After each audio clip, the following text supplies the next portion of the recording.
Chapter 15, The Forbidden Forest. We're getting really close to finishing our book. So, if you've been watching every video and you finish all the videos whenever we finish the book, then you should take an AR test on it because it should be some pretty good points. So, all right, so Chapter 15, The Forbidden Forest. You're staying inside, Lucky. He wants to go outside, but he's going to stay in. Things couldn't have been worse. Filch took them down to Professor McGonagall's study on the first floor, where they sat and waited without saying a word to each other. Hermione was trembling. Excuses, alibis, and wild cover-up stories chased each other around Harry's brain, each more feeble than the last. He couldn't see how they were going to get out of trouble this time. They were cornered. How could they have been so stupid as to forget the cloak? There was no reason on earth that Professor McGonagall would accept for their being out of bed and creeping around the school in the dead of night, let alone being up the tallest astronomy tower, which was out of bounds except for classes. Add Norbert and the invisibility cloak, and they might as well be packing their bags already. Had Harry thought that things couldn't have been worse? He was wrong. When Professor McGonagall appeared, he was leading Neville. Hurry, Neville burst out the moment he saw the other two. Harry, Neville burst out the moment he saw the other two. I was trying to find you to warn you. I heard Malfoy saying he was going to catch you. He said you had a drag. Harry shook his head violently to shut Neville up, but Professor McGonagall had seen. She looked more likely to breathe fire than Norbert as she towered over the three of them. I would never have believed it of any of you. Mr. Filch says you were up in the astronomy tower. It's 1 o'clock in the morning. Explain yourselves. It was the first time Harry had ever failed to answer a teacher's question. It's the first time Hermione had ever failed to answer a teacher's question. She was staring at her slippers as still as a statue. I think I've got a good idea of what's going on, said Professor McGonagall. Come on, Lucky. Come on. It doesn't take a genius to find out. You fed Draco Malfoy some story about a dragon trying to get out of bed and into trouble. I've already caught him. I suppose you think it's funny that Longbottom here heard the story and believed it too. Come on, Lucky. Come on. Harry caught Neville's eye and tried to tell him without words that this wasn't true because Neville was looking stunned and hurt. Poor blundering Neville. Harry knew what it must have cost him to try and find them in the dark, to warn them. I'm disgusted, said Professor McGonagall. 4 students out of bed in one night. I've never heard of such a thing before. You, Miss Granger, I thought you had more sense. As for you, Mr. Potter, I thought Gryffindor meant more to you than this. All 3 of you will receive attentions. Yes, you too, Mr. Longbottom. Nothing gives you the right to walk around school at night, especially these days. It's very dangerous, and 50 points will be taken from Gryffindor. 50, Harry gasped. They would lose the lead they won in the last Quidditch match. 50 points each, said Professor McGonagall, breathing heavy through her long pointed nose. Professor, please, you can't. Don't tell me what I can and can't do, Potter. Now get back to bed, all of you. I've never been more ashamed of Gryffindor students. 150 points lost. That put Gryffindor in last place. In one night, they ruined any chance Gryffindor had had for the House Cup. Harry felt as though the bottom had dropped out of his stomach. How could they ever make up for this? Harry didn't sleep all night. He could hear Neville sobbing into his pillow for what seemed like hours. Harry couldn't think of anything to say to comfort him. He knew Neville, like himself, was dreading the dawn. What would happen when the rest of Gryffindors found out what they had done? At first, Gryffindors passing the giant hourglass that recorded the house points the next day thought there had been a mistake. How could they suddenly have 150 points fewer than yesterday? And then the story started to spread. Harry Potter, the famous Harry Potter, their hero of 2 Quidditch matches, had lost them all their points. Him and a couple of other stupid first years. From being one of the most popular and admired people at school, Harry was suddenly the most hated. Even Ravenclaws and Hufflepuffs turned on him because everyone had been longing to see Slytherin lose the House Cup. Everywhere Harry went, people pointed and didn't trouble to lower their voices as they insulted him. Slytherins, on the other hand, clapped as he walked past them, whistling and cheering. "Thanks, Potter, we owe you one." Only Ron stood by him. They'll all forget this in a few weeks. Fred and George have lost loads of points in all the time they've been here, and people still like them. They've never lost 150 points in one go, though, have they? Said Harry miserably. Well, no, Ron admitted. It was a bit late to repair the damage, but Harry swore to himself not to meddle in things that weren't his business from now on. He had it with sneaking around and spying. He felt so ashamed of himself that he went to Wood and offered to resign from the Quidditch team. Resign? Wood thundered. What good will that do? How are we going to get any points back if we can't win at Quidditch? But even Quidditch had lost its fun. The rest of the team wouldn't speak to Harry during practice, and if they had to speak about him, they called him the Seeker. Hermione and Neville were suffering too. They didn't have as bad a time as Harry because they weren't as well known, but nobody would speak to them either. Hermione had stopped drawing attention to herself in class, keeping her head down and working in silence. Harry was almost glad the exams weren't far away. All the studying he had to do kept his mind off his misery. He, Ron, and Hermione kept to themselves, working late into the night, trying to remember the ingredients in complicated potions, learn charms and spells by heart, memorize the dates of magical discoveries and goblin rebellions. Gotta have my coffee, y'all. Then, about a week before the exams were due to start, Harry's new resolution not to interfere in anything that didn't concern him was put to an unexpected test. Walking back from the library on his own one afternoon, he heard someone whimpering from a classroom up ahead. As he drew closer, he heard Quirrell's voice. No, not again, please. It sounded as though someone was threatening him. Harry moved closer. All right, he heard Quirrell sob. Next second, Quirrell came hurrying out of the classroom, straightening his turban. He was pale and looked as though he was about to cry. He strode out of sight. Harry didn't think Quirrell had even noticed him. He waited until Quirrell's footsteps had disappeared, then peered into the classroom. It was empty, but a door stood ajar at the other end. Harry was halfway toward it before he remembered what he promised himself about not meddling. At the same time, he'd have gambled 12 Sorcerer's Stones that Snape had just left the room, and from what Harry had just heard, Snape would be walking with a new spring in his step.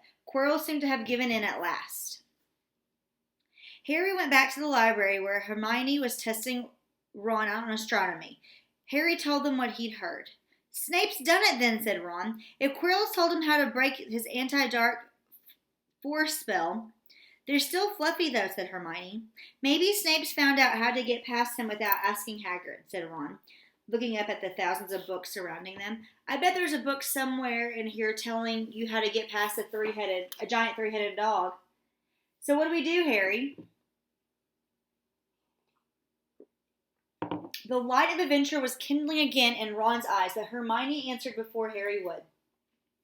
Go to Dumbledore. That's what we should have done ages ago. If we try anything ourselves, we'll be thrown out for sure. But we've got no proof, said Harry. Quirrell's too scared to back us up. Snape's only got to say he doesn't know how the troll got in at Halloween, and that he was nowhere near the third floor. Who do you think they'll believe, him or us? It's not exactly a secret we hate him. Dumbledore will think we made it up to get him sacked. Filch wouldn't help us if his life depended on it. He's too friendly with Snape. And the more students get thrown out, the better, he'll think. And don't forget, we're not supposed to know about the stone or Fluffy. That'll take some explaining. Hermione looked convinced, but Ron didn't.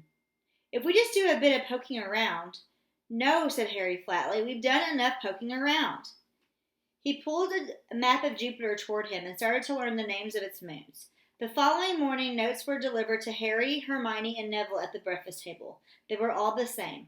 Your detention will take place at 11 o'clock tonight. Meet Mr. Filch in the entrance hall. Professor McGonagall. Harry had forgotten they all had detentions someone's texting me, sorry. In the furor, I can't say that word, over the points they'd lost. He half expected Hermione to complain that this was a whole night of studying loss, but she didn't say a word. Like Harry, she felt they deserved what they got. At 11 o'clock that night, they said goodbye to Ron in the common room and went down to the entrance hall with Neville. Filch was already there, and so was Malfoy. Harry had also forgotten that Malfoy had gotten a detention too. Follow me, said Filch, lighting a lamp and leading them outside. I bet you'll think twice about breaking a school rule again, won't you, eh? He said, leering at them. Oh, yes. Hard work and pain are the best teachers if you ask me. It's just a pity they let the old punishments die out. Hang you by your wrist from the ceiling for a few hours. I got the chains still in my office. Keep 'em well oiled in case they're ever needed. Right, off we go, and don't think of running off now. It'll be worse for you if you do. They marched off across the dark grounds. Neville kept sniffing. Harry wondered what their punishment was going to be. It must be something really horrible, or Filch wouldn't be sounding so delighted. The moon was bright, but clouds scudding across it kept throwing them into the darkness. Ahead, Harry could see the lighted windows of Hagrid's hut. Then they heard a distant shout. Is that you, Filch? Hurry up! I want to get started. Harry's heart rose. If they were going to be working with Hagrid, it wouldn't be so bad. His relief must have showed in his face, because Filch said, I suppose you think you'll be enjoying yourself with that oath. Well, think again, boy. It's into the forest you're going, and I'm much mistaken if you'll all come out in one piece. At this, Neville let out a little moan, and Malfoy stopped dead in his tracks. The forest, he repeated. He didn't sound quite as cool as usual. We can't go in there at night. There's all sorts of things in there. Well, werewolves, I've heard. Neville clutched the sleeve of Harry's robe and made a choking noise. That's your problem, isn't it? Said Filch, his voice cracking with glee. Should have thought of them werewolves before you got in trouble, shouldn't you? Hagrid came striding toward them out of the dark, Fang at his heel. He was carrying his large crossbow, and a quiver of arrows hung over his shoulder. About time, he said. I've been waiting for half an hour already. All right, Harry and Hermione? I shouldn't be too friendly to them, Hagrid, said Filch coldly. They're here to be punished, after all. That's why you're late, is it? Said Hagrid, frowning at Filch. Been lecturing them, eh? It's not your place to do so. You've done your bit. I'll take them from here. I'll be back at dawn, said Filch. For what's left of him, he said nastily, and he turned and started back toward the castle, his lamp bobbing away in the darkness. Malfoy now turned to Hagrid. I'm not going in that forest, he said, and Harry was pleased to hear the tone of panic in his voice. You are if you want to stay at Hogwarts, said Hagrid fiercely. You've done wrong and now you gotta pay for it. But this is servant stuff. It's not for students to do. I thought we'd be copying lines or something. If my father knew I was doing this, he'd tell you that's how it is at Hogwarts, Hagrid growled. Copying lines? What's good that to anyone? You'll do something useful and you'll get out. If you think your father rather you were expelled than going back to the castle and pack, go on. Malfoy didn't move. He looked at Hagrid furiously and then dropped his gaze. Right then, said Hagrid. Now listen carefully, because it's dangerous what we're going to do tonight, and I don't want no one taking risks. Follow me over here for a moment. He led them to the very edge of the forest. Holding his lamp up high, he pointed down a narrow, winding earth track that disappeared into the thick black trees. A light breeze lifted their hair as they looked into the forest. Look here, said Hagrid. See that stuff shining on the ground? Silvery stuff. That's unicorn blood. There's a unicorn in here that's been hurt something bad. This is the second time in a week. I found one dead last Wednesday. We're going to try and find the poor thing. We may have to put it out of its misery. And what if whatever hurt the unicorn finds us, said Malfoy, unable to keep the fear out of his voice. There's nothing that lives in the forest that'll hurt you if you're with me or Fang, said Hagrid. And keep to the path.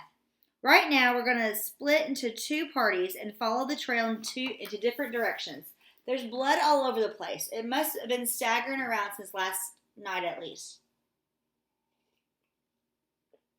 I want Fang, said Malfoy quickly, looking at Fang's long teeth. All right, but I'm going to warn you, he's a coward, said Hagrid. So me, Harry, and Hermione will go one way. Draco, Neville, and Fang will go the other. Now, if any of you finds a unicorn, we'll send up green sparks, right? Get your wands and practice now. That's it. And if anyone gets in trouble, send up red sparks, and we'll all come and find you. So be careful. Let's go. The forest was black and silent. A little way into it, they reached a fork in the earth path, and Harry, Hermione, and Hagrid took the left path, while Malfoy, Neville, and Fang took the right. They walked in silence, their eyes on the ground. Every now and then, a ray of moonlight through the branches above lit a spot of silver blue blood on the fallen leaves. Harry saw that Hagrid looked very worried. Could a werewolf be killing the unicorns? Hagrid asked. Not fast enough, said Hagrid. It's not easy to catch a unicorn. They're powerful, magical creatures. I never knew one to be hurt before. They walked past a mossy tree stump. Harry could hear running water. There must be a stream somewhere close by. There were still spots of unicorn blood here and there along the winding path. You all right, Hermione? Hagrid whispered. Don't worry, it can't gone far if it's this badly hurt. And then we'll be able to get behind that tree. Hagrid seized Harry and Hermione and hoisted them off the path behind a towering oak. He pulled out an arrow and fitted it into his crossbow, raising it ready to fire. The three of them listened. Something was slithering over dead leaves nearby. It sounded like a cloak trailing along the ground. Hagrid was squinting up the dark path, but after a few seconds the sound faded away. I knew it, he murmured. There's something in here that shouldn't be. A werewolf? Harry suggested. There wasn't no werewolf, and it wasn't no unicorn neither, said Hagrid grimly. Right, follow me, but careful now. They walked more slowly, eyes straining for the faintest sound. Suddenly, in a clearing ahead, something definitely moved. Who's there? Hagrid called. Show yourself. I'm armed. And into the clearing came, was it a man or a horse? To the waist, a man with red hair and beard, but below that was a horse's gleaming chestnut body with a long reddish tail. Harry and Hermione's jaws dropped. Oh, it's you, Ronan, said Hagrid in relief. How are you? He walked forward and shook the centaur's hand. Good evening to you, Hagrid, said Ronan. He had a deep, sorrowful voice. Were you going to shoot me? Can't be too careful, Ronan, said Hagrid, patting his crossbow. There's something bad loose in this forest. This is Harry Potter and Hermione Granger, by the way. Students up at the school. And this is Ronan, you two. He's a centaur. We noticed, said Hermione faintly. Good evening, said Ronan. Students, are you? And do you learn much up at the school? A bit, said Hermione timidly. A bit? Well, that's something. He jumped down, sorry. A bit? Well, that's something. Ronan sighed. He flung back his head and stared at the sky. Mars is bright tonight. Yes, said Hagrid, glancing at two. Listen, I'm glad we ran into you, Ronan, because there's a unicorn been hurt. Have you seen anything? Ronan didn't answer immediately. He stared unblinkingly upward, then sighed again. Always the innocent are the first victims, he said. So it has been ages past, so it is now. Yes, said Hagrid. But have you seen something? Anything, Ronan? Anything unusual? Mars is bright tonight, Ronan repeated while Hagrid watched him impatiently. Unusually bright. Yeah, but I mean, anything unusual a bit nearer to home, said Hagrid. So you haven't noticed anything strange? Yet again, Ronan took a while to answer. At last he said, the forest hides many secrets. A movement in the trees behind Ronan made Hagrid raise his brow again. There was only a second centaur, black-haired and bodied, and wilder looking than Ronan. Hello, Bane, said Hagrid. All right? Good evening, Hagrid. I hope you are well. Well enough. Look, I just been asking Ronan, you see anything odd in here lately? There's a unicorn been injured. Would you know anything about it? Bane walked over to stand near Ronan. He looked skyward. Mars is bright tonight, he said simply. We've heard, said Hagrid grumpily. Well, if either of you do see anything, let me know, won't you? We'll be off then. Harry and Hermione followed him out of the clearing, staring over their shoulders at Ronan and Bane until the trees blocked their view. Never, said Hagrid irritably, try and get a straight answer out of a centaur. Ruddy stargazers, not interested in anything closer than the moon. Are there many of them in here? Asked Hermione. Oh, a fair few. Keep themselves to themselves mostly, but they're good enough about turning up if I ever want a word. They're deep, mind centaurs. They know things, just don't let on much. Do you think that was a centaur we heard earlier? Said Harry. Do you think Did that sound like hooves to you? No, if you ask me, that's what's been killing the unicorns. Never heard anything like it before. They walked on through the dense, dark forest. Harry kept looking nervously over his shoulder. He had the nasty feeling they were being watched. He was very glad they had Hagrid and his crossbow with them. They had just passed a bend in the path when Hermione grabbed Hagrid's arm. Hagrid, look! Red sparks! The others are in trouble! You two wait here, Hagrid shouted. Stay on the path. I'll come back for you. They heard him crashing away through the undergrowth and stood looking at each other, very scared, until they couldn't hear anything but the rustling of leaves around them. You don't think they've been hurt, do you? Whispered Hermione. I don't care if Malfoy has, but if something's got Neville, it's our fault he's here in the first place. The minutes dragged on. Their ears seemed sharper than usual. Harry seemed to be picking up every sigh of the wind, every cracking twig. What was going on? Where were the others? At last, a great crunching noise announced Hagrid's return. Malfoy, Neville, and Fang were with him. Hagrid was fuming. Malfoy, it seemed, had snuck up behind Neville and grabbed him as a joke. Neville had panicked and sent up the sparks. We'll be lucky to catch anything now at the racket you two were making. Right, we're changing groups. Neville, you stay with me and Hermione. Harry, you go with Fang and this idiot. I'm sorry. Hagrid added in a whisper to Harry, but he'll have a harder time frightening you, and we gotta get this done. So Harry set off into the heart of the forest with Malfoy and Fang. They walked for nearly half an hour, deeper and deeper into the forest, until the path became almost impossible to follow because the trees were so thick. Harry thought the blood seemed to be getting thicker. Hold on, my phone's ringing.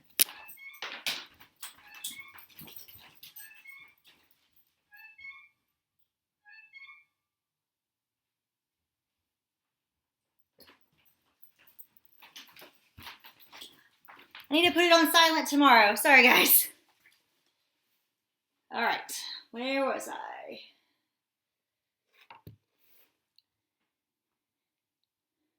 Harry thought the blood seemed to be getting thicker. There were splashes on the roots of a tree as though the poor creature had been thrashing around in pain close by.